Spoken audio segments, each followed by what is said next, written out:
Recording. Hey everybody, welcome to Tisha Talks Topics. I am so excited about my guest today. I have Maxine on today, and it is such a pleasure to have you, Maxine. We've been trying to connect for like a month and some change, and I'm super excited about this conversation. Thank you for being on today. Tisha, thank you for having me. You're so right. We have been going back and forth trying to schedule this. I'm just so excited to be here. Thank you for even inviting me, and I'm just excited to connect with you. Oh, I'm super glad. See, I've seen you, I've been watching you for a minute, doing Strong Women of God. You're building this platform. And I guess before we start talking about Strong Women of God, I guess I should mention that we know each other from Hillsong, New Jersey. Yeah. East Coast. And I have an interesting story to share about that. I'm super observative, so I'm like spying on people all the time.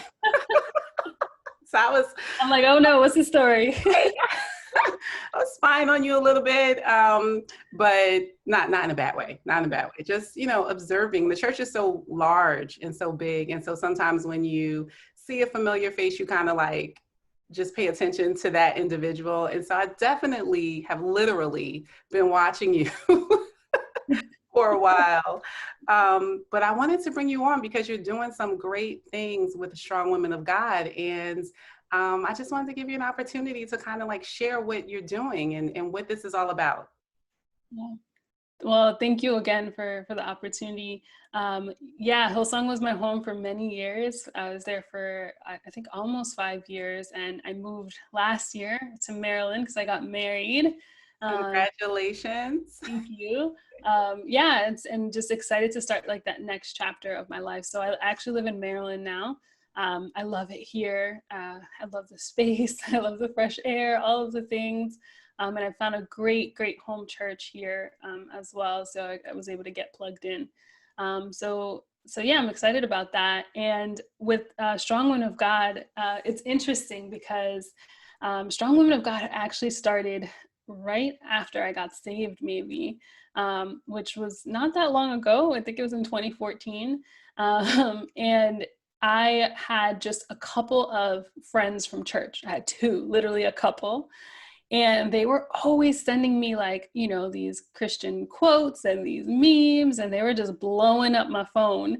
And I was like, oh my gosh, like, I don't know if you remember, but 2014, it wasn't the same exact technology that we've got right now. So I was like, this is eating up my data, the space on my phone, like, quit it. yes. I was like, oh, we need to come up with another solution here. So I suggested that we start a private Facebook group for just the three of us to kind of put those memes and things in there. And that's all it was meant to be. I just called it Strong Women of God. That name was significant. When I got saved, actually, it was a pretty dramatic moment, I guess. And so, the pastor who prayed over me, he spoke a word over me, which I didn't understand any of that at the time or what it was. But he kind of prayed over me that strong women of God would come and surround me. And later on, someone else would kind of bring that up. So it became this theme, this idea in the back of my head about strong women of God. And so that's where the name came from. But the group at first was supposed to be this tiny thing for just the three of us. But people just kept adding people. They're like, oh, is it okay if I add this person? Can I add that person? And then it just kind of kept multiplying by itself. Mm-hmm. And so now we're still a private Facebook group, but there's about 600 girls in there. Excuse me. There's about 600 girls in there. And it's just kind of organic. And when COVID started, I was just trying to figure out a way to kind of switch gears a bit. I had felt the desire to start doing some videos, but I was like really scared to do it because I had this idea that like, well, I'm a little weird, I'm a little awkward on camera, I make crazy faces. I had all this stuff about like why this is not a good thing for me to do. Right. But, COVID happened and everybody's at home. It just seemed like a time that everything was slowing down. And I was like, let me pray on this. Let me see. And that's what I did. I started making these videos, and at first they were like Bible study videos, helping women read that. But the core of, I think, what I feel like God has called me to do is help women find their voice and tell their stories. And my first organization I'm still very active in is Bravely Rise. Mm-hmm. And that's all about shedding like the lies that have been spoken over you and stepping into the identity of who Christ calls you to be. And although, yes, we have lies from all over the place, this is really for women who have gone through some tough life events, right? Traumatic events, difficult things that they haven't been able to work out fully. And maybe it's their very first time ever talking about it. So even with Bravely Rise and Strong Women of God, at the center of it was like help other women find their voice. Um, Mm-hmm. and so the bulk of what we do right now at Strong Women of God is share women's stories. So kind of like what you're doing here, we bring on different women of God who are in different points of their lives and just give them an opportunity to share kind of how God is working in their life. What has their journey been like? And I think it's just so cool because to me, it just reminds me of how big God is really. Like I know we say it all the time, like he's so big. But when you hear people that in 2014 and 2015 God was doing this in their life, but I know in my life he was doing this thing here, it gives me the sense of like awe about who God is and how he's kind of working everything together. So that's a little bit about Strong Women of God. We're a YouTube channel, we're a Facebook group, and we have an Instagram too. So let me ask you, what is your definition of a strong woman? Yeah, that is a great question. Yeah, I think, and here's the thing. So one of the anchor verses of Bravely Rise is 2 Corinthians 12:9, Mm-hmm. where Paul is kind of complaining to God and saying like, hey, can you take this thorn away? And God says, no. He says, no, I'm going to leave it in there. And what he says is like, in your weakness, right? That's where the strength is actually going to be, because when you're weak, I am strong. And so for me, a strong woman of God is a woman who has submitted herself to God and has surrendered to God, who has had the courage to be, or is working towards the courage to be more vulnerable about what their life has looked like. So it by no means being perfect. It by no means having it all together. It's like, no, I understand that I'm broken and I need God, and I'm walking towards that. And it might not look great every single day, but I'm more walking towards that. And so I think that's what a strong woman of God looks like to me. Mm-hmm. Um, and what I love about it is that it's a community. You know, I think there are some spaces, and I've heard this a lot. You know, people have church hurt. People have been hurt by communities, church. They have been hurt by other women. Yeah. And so there's this weird thing that happens that we get saved, we have this relationship with Jesus, but you're like, well, the church is not really for me. Been there, done that. Or I don't really want to seek these relationships with other women because I've had bad experiences in the past. And I think part of being a strong woman is being a bridge and connecting and continuously like reaching out regardless. And I can't promise you that you're not going to get hurt again. That's part of life, unfortunately, and it doesn't just exist in these spaces, but it is what we're called to do. We're called to build relationships. We're called to do these things daily, right? The early Christians, they met daily. They broke bread daily, right? They were in fellowship daily. And so we're called to that too. And so not everything is going to be easy, but it's worth it, right? I find that I grow the most when I'm in a community of women who are supporting me, who are cheering me on, who are correcting me, who are challenging me, who are saying, hey, that's not a God thought, you know? And I think that's the way that we grow stronger in our faith and we continue to do this walk. Yeah, I want to talk about this for a little bit because it is definitely, I think, the heartbeat of what I do with Encourage Her and Tisha Talks Topics is really like going deeper into some of the things that we might be feeling, some of the experiences that we've had with each other as women, and figuring out how to replace that with like a healthy dynamic and being okay with trying again. And so Yeah. like, I like what you were talking about as far as like the strong woman not necessarily being about her strength, but Mhm. her ability to like just trust God Yeah. again and again, you know, like in every situation. And Yeah. so what has your experience been like? Like let's talk a little bit about, because I know that I try to gather women and gather community, and it can get challenging because you know, some of us are saved and we're still going through the process of growing. Yeah. So what has it been like for you? What have been some of your challenges as you have been building this community? Yeah. I think I'm gonna answer the challenge question, but I'm also gonna give like just an initial kind of strategy that someone else kind of spoke to me, and it kind of changed everything about the way that I see friendships and the way that I see this community, which is in a deeper sense like, yes, everyone's in your life for a reason or for a season, right? But just more specifically, there are people in your life that are meant to pour into you. And those are friendships that are like that. You go to them and they're going to help you. They give you advice. They're there for you. They're there to correct you, all of that.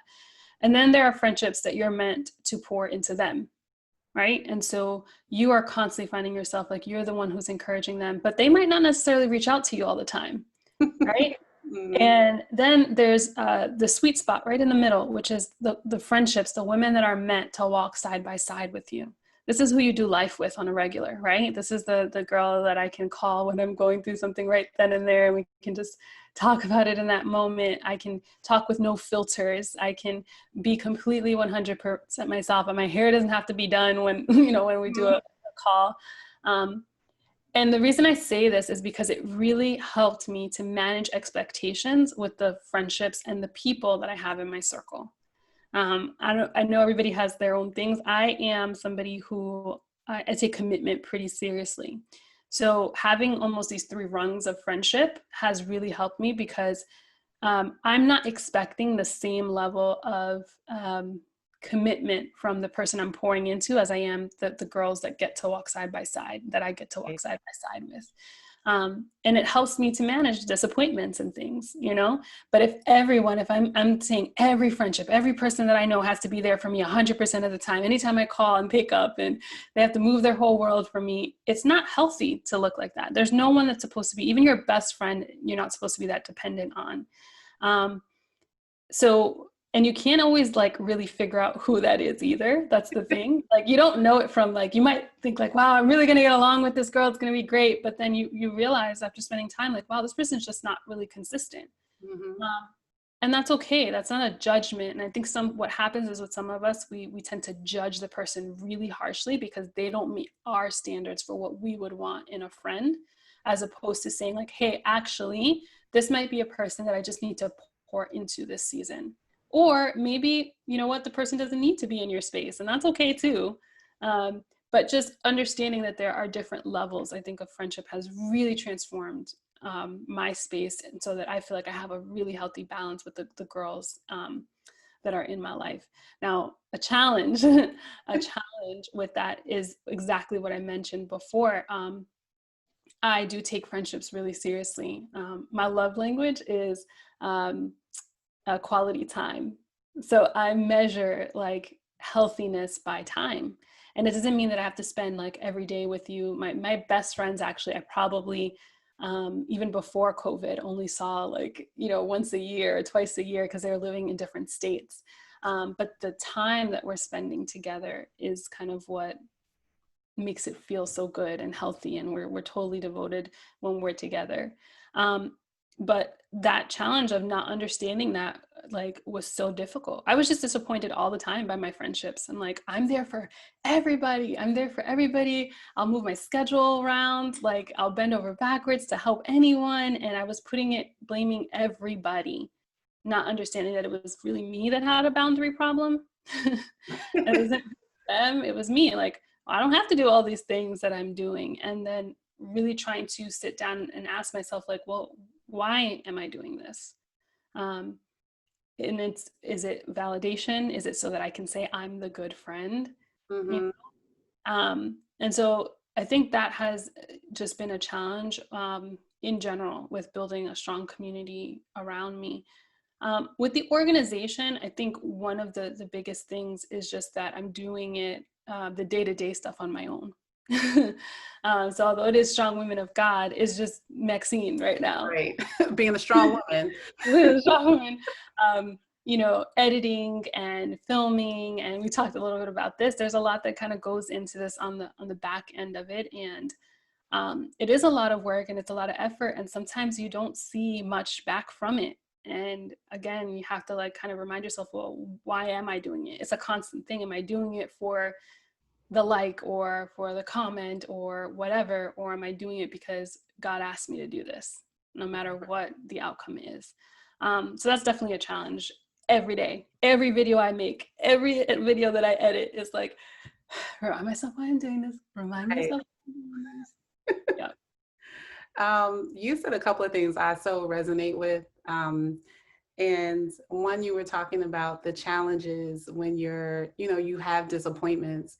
And so I kind of want to ask two questions. One is about like the friendship. I'm doing a series on friendships, and we're just like doing a deep dive, and the kind of like you were talking about 3 different types of friendships, and setting boundaries and making sure that you're communicating in certain kinds of ways, and even developing new friendships as adults, because that's like so different.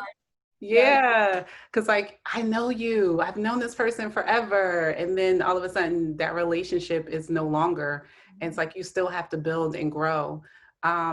But the question that I wanted to ask about that is, how do you manage the hurt? Because I think a lot of times we kind of like in the women community, we kind of like brush it off, as if, all right, I'm good. I'm not going to be bothered with you, when really there is something that has happened, and it has impacted us and we are hurt by it. And I think sometimes we don't recognize that. So the one question is, how have you been able to manage that? Like, what has that healing process looked like? And then the second question, and I'll repeat them. I wrote them down. The second question is about that, navigating that space. Like, being an entrepreneur is like a whole different world. Like, no one is telling you what to do, when to do it. And so have you found community support to be helpful in that space? Yeah. So those are my 2 questions. Cool. So I'll answer the first one first in terms of healing from disappointments and from friendships and things. There's a couple of things. It's interesting because I'm an external processor for sure. Like, I need to talk out my thoughts and my ideas, and Ooh. Yeah. Wait, I'm not going to interrupt. No, it's fine. I definitely have to talk it out, and kind of once the words are out, I can hear my thought process. I've done a lot of healing in other areas that to me have felt more significant, and been able to forgive people for really difficult things. So when I look at my friendships, I always come back and like, it's not as hard as that was, right? It's not going to be as hard as that was, but I still have to process it. And so what that looks like for me is I do turn over the event over and over and over, and like honestly try to look at it from every angle that I can. I am a very like physical person, so I feel things like in my body, right? So like people call it gut instinct or whatever. I think it's the Holy Spirit.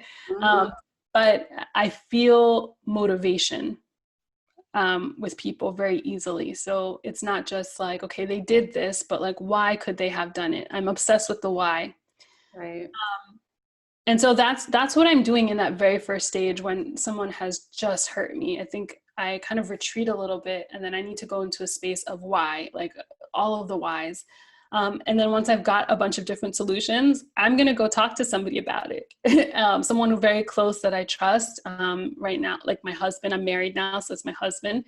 But before, it would have been another friend, without saying names, without gossiping, without blah, blah, blah. But here's the situation. Is there something I could have missed about this? Am I crazy right now? Right? And sometimes they will be like, girl, and so this is, again, the importance of having really great friends who will tell you like it is, as opposed to just telling you what you want to hear. And I have been so blessed to have friends that way, that that I have that relationship with, that I can be like, nah, that's not it. And I've been told, no, that's not it. That's not what's going on here. And so grateful for that. Mhm. Um, I have had friendships where there have been like communication issues, or somebody took it one way or another. And I've appreciated that they have come to me and talked to me. And I'm always open for talking. I'm always open for talking. I'm less tolerant of accusation. Mm, Because again, it's about motivation. And to me, if you are coming with the idea of reconciliation, you're not coming from an accusatory standpoint. right. So if Right. someone's coming at me and is like, you didn't do this and you didn't do that and you didn't do this, and I'm like,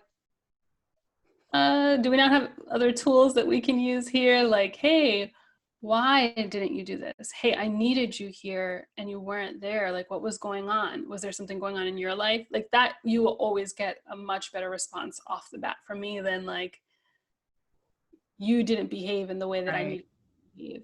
When Um, when the goal is to like understand. Like right, which, there has to be a reason. Like I right, really want to understand what that yeah, reason was. yeah. And so honestly, having open communication, and there have been times that, yeah, I've dropped the ball. Typically because I was going through something crazy myself, and you just kind of, you're trying to stay afloat yourself, and you're not the best friend in every situation. And Mhm. having been able to talk through that. So I think talking is a big point, as opposed to like just burying it under. Um, I will say that for me, I need to pray about it, and I need to talk to like a third party about it um, before I am like ready to confront, because I need to cool down. Because I do, like I said, I feel everything in my body right away. My first instinct is like anger. So I need to cool myself. I'm not going to sit there and have, the conversation with you the moment that I felt disrespected, or the moment, whatever, because again, it didn't give me enough time to process, well, what are the other whys? Right. Right. And so that's kind of how I dealt with it. And honestly, there have been spaces where I've forgiven people, and spaces where I've been forgiven, but the relationship was not restored, you know? And I that's okay too. was like, can we talk about that? Yes. Because what is it like? So when I don't mean to interrupt you, but That's okay.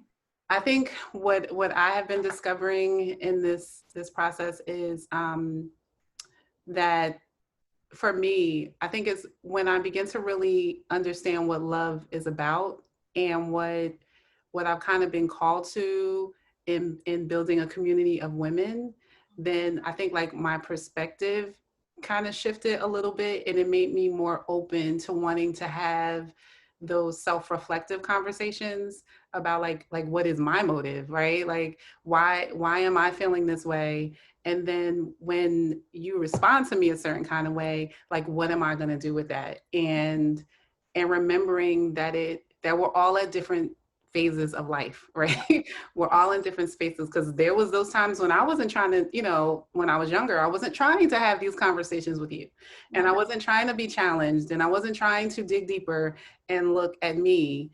And so understanding that I'm going to encounter other people that are in that space as well, and being okay with that.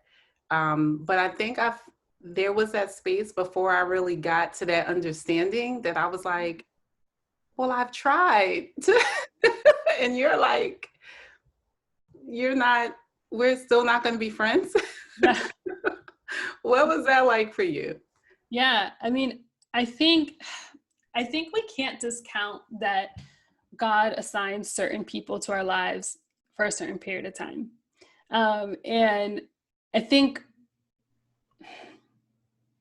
think for me, again, knowing where the person was supposed to fit in my life, right? So first I'm looking at the three sections. Are they pouring into me? Am I pouring into them? Or are we meant to walk side by side? And my reaction then goes different based off of those three spaces. So I had a friend that I could have sworn that we were walking side by side.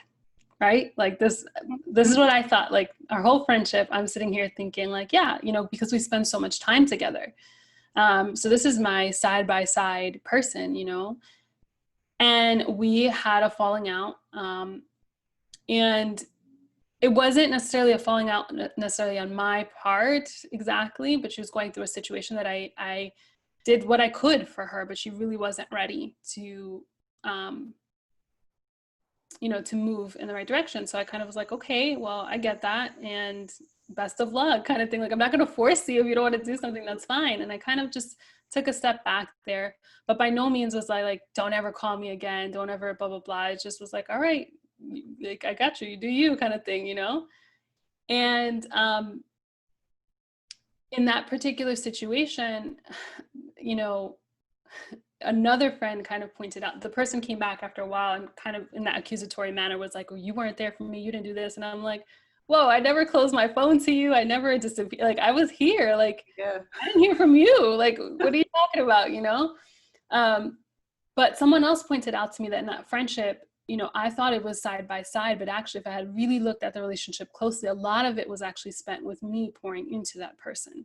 Mm-hmm. And so here I am expecting this particular person to rise up to this level that, not that they don't have the capacity to, they're just not meant to do that in my life, right? So maybe in somebody else's friend circle, they are that person, but for mine, they weren't. Right. You know? And it was a little bit of a shock to me because I misread it so hard, but I'm like, but this person's around me all the time. Yeah, but a lot of the times they were receiving from you. Right. Right.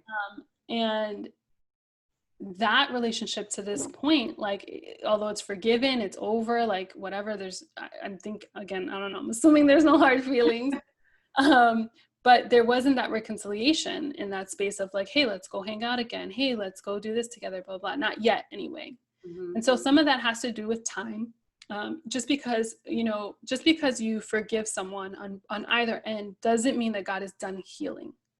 Mm-hmm. And there are layers that need to be healed, and not just within the actual incident. Because a lot of times, you know, I react to something in a certain way, not because of exactly what that person did, but because it reminds me of all the other situations that have happened, right? And so God sometimes takes a little bit longer to heal those things in both of us. And so sometimes it's not about just, okay, well, I said I'm sorry, so what's the big deal? Why can't we be friends again? It's sometimes God is not done working out those things for you guys to connect in a real and authentic way, the way that you're meant to connect. Mm-hmm. And I think we underestimate the power of shame sometimes, and how shame can actually keep people apart. And if you are someone who is really vocal, which I am, I'm that friend, it can be difficult for someone who's not ready to change yet, you know, or who feels like, man, I'm messed up here. And I was that person. I was in that space. And, you know, at one point in my life where I didn't want to hear it, you know, I didn't want to hear from people. And so what I did is I isolated myself from those people, you know, who could speak life into me, who could correct me, who could, because I was just wrapped up in my own shame at that point. And so I think because I've had that taste, I kind of just assume that God is not done with the story yet. Mm-hmm. Mm-hmm. And I've also had friendships, man, this year alone, I've had 2 different friendships that I've had in the past come back to me now and try to start a friendship again and say, hey, I'm so sorry about how whatever went down. Here's what was going on actually in my life. Mm-hmm. And I was like, cool. Yeah. I was like, okay, cool. And the difference within those 2 friendships is that one of them continued to be consistent in pursuing the friendship and the other person did not. That's okay. Yeah. Yeah. You know, and that's okay. And, you know, I think we can't spend too much time crying about who's not here. We need to continuously open to who is in front of us. And God knows our capacity. So maybe we're not in a space to handle 15 really great friends right now. You know, maybe just maybe you're in a space to just handle one, or maybe just maybe there's so much that we have to work in ourselves that we are not going to have that side-by-side person in that season, Mm-hmm. you know? And God is our side-by-side person in that season, with crafting us to heal those spaces so we're not taking everything so personally. Right. You know? Right. So that's been that healing process, I guess, for me. And then the second question you asked was about entrepreneurship and Right. And community support. yeah. So here's the thing with Strong Women of God, it is, and with Bravely Rise both. Although this is something I feel that God has put in my heart to do, I never looked at it as a business. I never looked at it as this is like I'm doing this for entrepreneurship. I never looked at it as, I never even looked at it as like, this is my ministry. I know it's going to sound weird because I know it is. I know it's helping people. And I know we're doing Christian things, but I honestly didn't look at it that way. You know, I started, Strong Women of God, which we call SWAG for short, but I started it just to have a space to like send stuff, Mm-hmm. And when I started doing the videos, I am going to be quite honest, I'm still not in the entrepreneur mindset. I'm not like,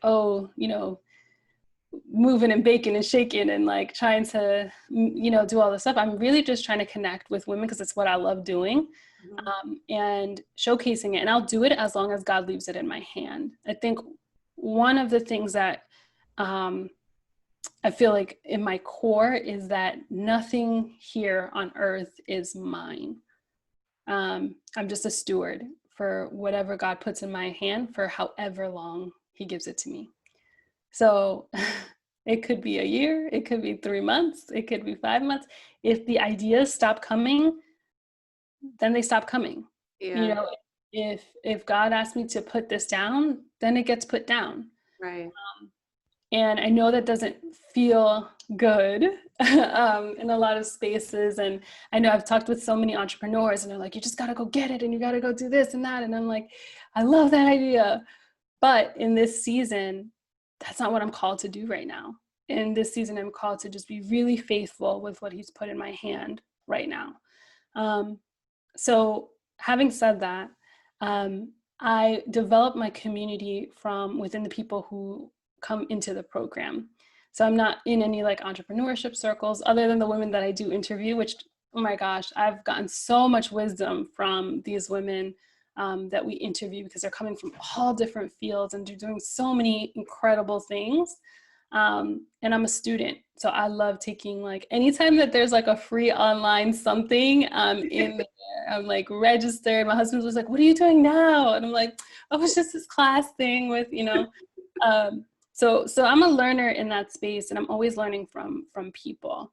And so I think in that way, that's how I connect with a community of people who are doing similar things and just hearing those steps. So I don't know if that answers your question in this way. But, No, it does. And I think for me, well, I have a degree in business administration, but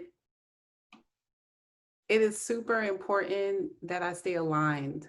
yeah. Like I think I'm just finding that like I can look at somebody else's stuff and be like, oh, you should be doing this, and this is how you should do this, and this is how this should break down. I can see it, girl. I see it. Do it. But I think for me, because I have a natural gift for planning and organizing, God has kind of taken me out of that because I can get so structured that I'm not even doing what He wants me to do. And so, like for me, everything has kind of been like out of the box. Yeah. And like some days I'm just kind of like, oh, today's an interview. What do you want me to do, Lord? I celebrated my 100th episode, and every episode I'm kind of like, okay, what are we doing today? Yeah. what are the notes? Which is not like me. But I feel like God is like, that's an intentional space that He's put me in so that I can really just align with His purpose. So I completely understand. I completely understand what you're saying. I think so that you've answered my question. Oh, good. I'm so glad. You answered the question. Like, So I have one more for you. In this, as you are developing this community with women, what has been, I guess, your biggest moment of growth? Um, I know I'm asking you, but I know for me, it has really challenged me, especially with women, because I've come from a space where there has been like issues with, female relationships. And so it has really challenged me in some ways, a lot of different ways, to be in this space. And so I'm wondering, how have you been challenged? How have you grown, or what type of growth have you seen of yourself um, in this season of your life? Yeah, it's funny that you say that. So I guess I've always had friends. I've always had people like around me, always, even as like a little kid. And, definitely, um, even through middle school and high school, it wasn't until I got to college that I became really isolated. And I went through a couple of things in my college years that I talk a lot more about in Rise and stuff, but it just caused me to become like super, super isolated, and really not to trust people. So throughout my college years, I had 3 girlfriends, and that's it. And they were at different times. So it wasn't like 3 at one time. It was like I had one here, one here, one here. And friendships were hard for me. It was really difficult for me to let anybody in. And if I look at the characteristics of those women, they had something in common, which was that they chased me down. They did. They like wore me out with being my friend. Because Were those the women who were blowing up your phone, taking up your data? no, these were different women. This was BC. This was BC. They were so persistent in trying to break down my walls and being a friend, and I'm so grateful for them. And I'm still, 2 of them are my best friends today still. And so I didn't really have that kind of trust. And then once I got out of college, I had spurts of friendships with women, but again, they were temporary, they were seasonal. I was going through something at that time, and I connected with this person, and then we had developed a super strong, deep, deep, deep bond. And then that season was over, and then boof, I don't even know where they are. And so I kind of had these very intense relationship burst, and then it'd be fizzled out and nothing. So I think one of the things is I really came to think that friendships were temporary. And I was okay with that. I was totally okay with that. You're like, But well, this is done. Moving yeah, on. and I didn't shed any tears. I was never sad that like, oh, I guess we don't hang out anymore. I just moved on to the next. And then, when I moved to Jersey, I was living in Brooklyn before. When I moved to Jersey, I had some friendships that I thought were really strong. Then I got there and nobody came to visit me anymore. No one came to see me anymore. There was no like, hey, let's go out, because I'm not going to drive, they're not going to drive across the bridge to come, hang out in Jersey. And so I found myself for the first time, like actually truly, really deeply alone. Mm. And I was hurt. I'm not gonna lie, I was really hurt. I'm like, where are all these people that were always looking for me for the party and for this and for that? And like now there's no one to be found. Um, and so I did kind of really have my walls up, and I don't know that I valued any of my friendships. I'm gonna be real with you. Like, they were great, but I was passing the time, if that makes sense. And not because of who they were. I mean, I have met some incredible women from that time period. But I always was like, this is going to end soon. So whatever, just like, it's one of those things. So it wasn't until I got to Hillsong, really. Well, when I got saved, this pastor said this whole thing about strong women of God coming around me and deep relationships and all this stuff. And someone told me I would have a women's ministry. And I'm like, yeah, okay. I've been able to keep Blah, blah, blah, blah, blah. yeah, exactly. I've been able to keep one woman in my life at a time for as long as I can remember. So like, that's not a fact. But after I got saved, I had this like burden in my heart for community. all of a sudden, I was like, I can't do this by myself. I had this like realization. I tell you, like the moment that I actually like went in and accepted Jesus, I remember saying like, hey, I want to do this for the rest of my life. I'm never turning back. I was like, okay, how am I supposed to do this without people? I don't know anybody. And I knew that for some reason, I just knew I had this revelation that I cannot do this by myself. It's not just enough to go on Sunday. It's not just enough to, you know, go to the church services and wave hi to somebody. Like I need women around me, and specifically women around me. And so I found a new church. I found Hillsong, and at Hillsong immediately was just swallowed up into this incredible community of women, and I was so loved on in a way that didn't make any sense. I thought it was fake, to be honest with you. When I first walked in, I was like, no way is this real. No way are these people this nice. This is strange. But you know what? Over time, consistently, they showed up over and over and over and over again. I've had people drive like an hour and a half to get to my house for Connect Group. What? Wow. Why? I've had, you know, I remember there was a night that I had this awful nightmare, like just awful. And so I woke up and I called one of my best friends, you know, my new friends, and was like, yeah, this is what happened. She's like, oh no, okay. Are you going to be home at this time? I'm like, yeah. Okay, hang up the phone. That time comes around. She rolls up with 5 other girls. And they're all of a sudden in my house praying over everyone. I'm like, I did not order this. Like, what is going on right now? But it was just such an extreme form of I will be there for you. Right. And I'm going to get emotional because I never had that in my life. I never had that extreme, I will be there for you. And it changed me. It broke every like hardness around me that I've ever had. And that's what happens with the power of having even just one healthy friend in your life. But when you get a community of healthy women around you, women who are willing to put their pride aside, willing to put the competition aspect that society puts on you aside, willing to champion you, willing to challenge and correct you, you start to heal.